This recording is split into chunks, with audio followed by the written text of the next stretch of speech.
Hello, everybody. This is the Tom Troy, business manager of Local 1421's weekly update. That's right, folks. Every week I come to you and I give you an update about what's going on. The local is looking good. The election's coming up very shortly. I want to talk a little bit about the election and what's been going on. There's been a lot of rumors and accusations put out about me that are just not true. So it's time for me to start to defend myself.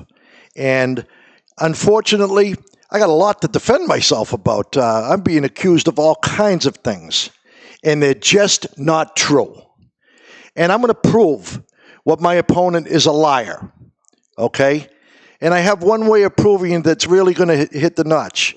I want to first tell you what he did. He wrote a letter to our general president of the International, Terence O'Sullivan. And in that letter, he stated that under no circumstances was anyone ever assaulted, not him or I, at the first nomination that we tried to have that was canceled due to COVID-19 situation. People weren't wearing masks. It was terrible. The judges were nervous. They had to shut it down. And he's going around telling everybody that it was a farce and everyone had masks on and everybody was behaved in a great manner. Well, let me tell you something, folks.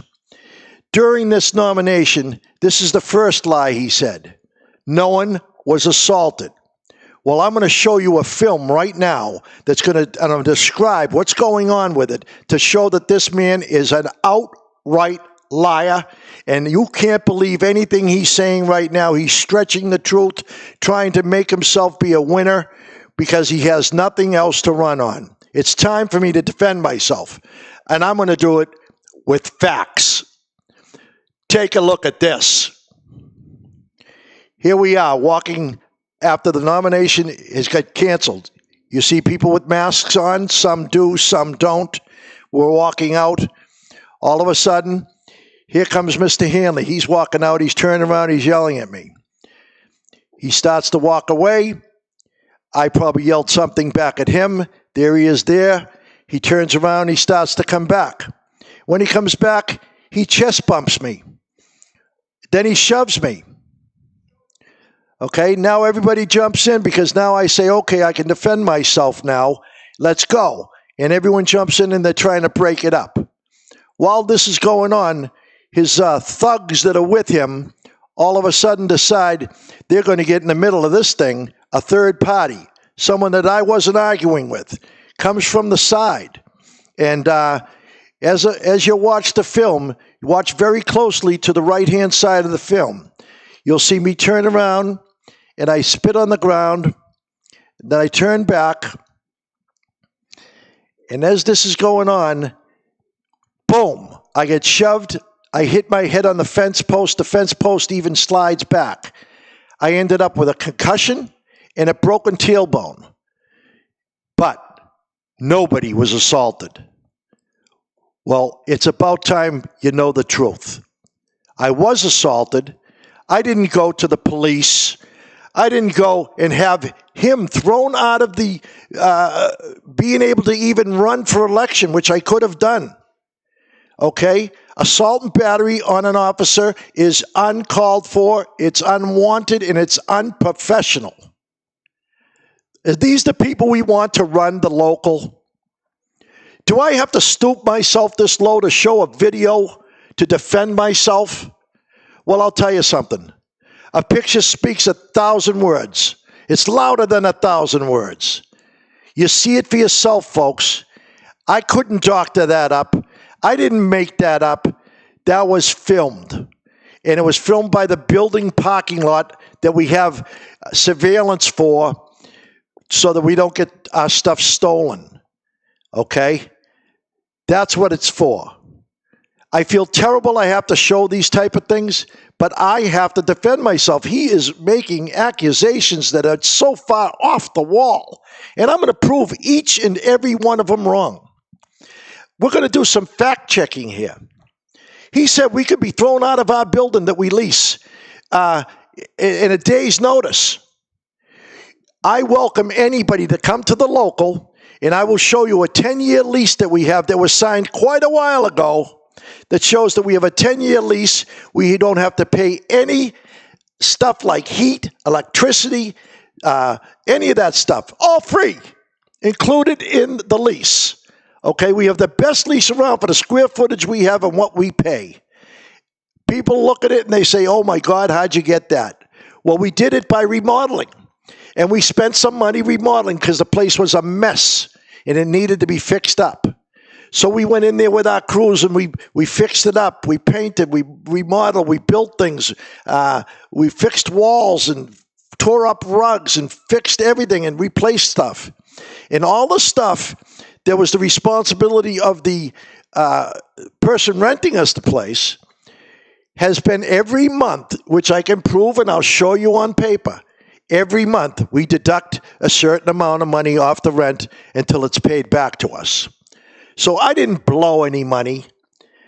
I didn't move into a building where we could be thrown out at any moment.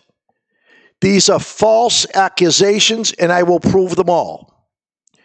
The other things he's saying are just outrageous, that I'm putting people in the local to vote. Not true. I will show you or anybody else the proof from last year, how many people we put in at this time and how many people we had on the out of work list. We are calling people on our out of work list. It's down to 215 members. Okay, and he's saying, why are you putting people in while you have 250 members on the out of work list? Well, let me tell you why. Because they don't want to work. They're collecting the extra $600. We have notes next to every single name where we've called them a few times. And every time with the date, what the job was we were offering them, everything is written down, and they're refusing work. Or they're not answering the phone, or they're not calling us back. Whatever the case is, I have very stringent details of everything that's been done. I am not a farce. I am not trying to tip over this election somehow. I am trying to do it every way possible. He asked for help, and he brought in an attorney, and he asked Washington, D.C. to send an attorney in to watch over the new nomination in the election. And we're doing that. And now he's going over their head, and he's writing more letters and making more accusations. Well, I can prove each and every one of them are false. If you listen to this guy and you watch that crew of thugs he's running around with, are these the people you want to run this local? Are these the people you want to run this local? First of all, being out in the field, doing what he did for me for years, is not like running the office. First of all, you have to have somewhat of an education. And my opponent never even went to high school. Okay? Never went to high school. So, I mean, is he capable of doing this? We're running a $2 million a year operation. You have to sit across the table from contractors and big executives and be able to handle yourself like a gentleman without swearing, raising your voice, acting rude. This is what I do. This is what I do for a living. This is what you pay me for. I get the job done. I get it done right. I'm the only guy that could ever get a school done out of all the locals in Massachusetts. I did it. Our school is up and running now. I did it. I said we'd buy our own building. I did it. It's being looked at right now to be leased. Once it's leased, it'll be paying the whole costs of our rental building that we're leasing now with no lights, heat, or anything bills. Folks, I've been doing this job a long time, and I don't want to bash him. I don't want to lower myself to the same standards, but I have to defend myself. Some people believe what he's saying. If you know me, you know what I'm like. I'm a hard-working guy. I do the job. I do it right. You ask anybody out in the field, whether it's my local or not, I do the right thing. He's talking about investigations, and I spent $150,000 on myself to be taken care of by the local. Not true. There were various locals under the same scrutiny, some of which spent $360,000 to defend their local. In the same frame of time and under the same charges, I defended our local for $150,000, which is a lot less than what other locals paid. Because I've had friendships with lawyers and things of that sort, we were never found guilty or even questioned about anything. We were just targeted. Everything went on for a long time, and as my opponent did say, no charges were ever filed. That means they were false. They were bad accusations, somewhat like my opponent is putting out on me right now. Don't fall for this malarkey. Vote for Tom Troy. I'm the guy that's being honest with you. I'm showing you the proof. I am willing to show you anything you want to see. Okay? I'm not a liar. I don't need to lie to win this election.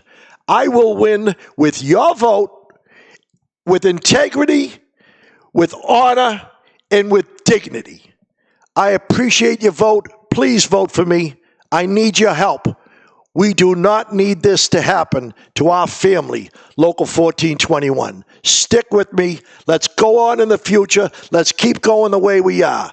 Thank you. God bless you all, and God bless America. Thank you.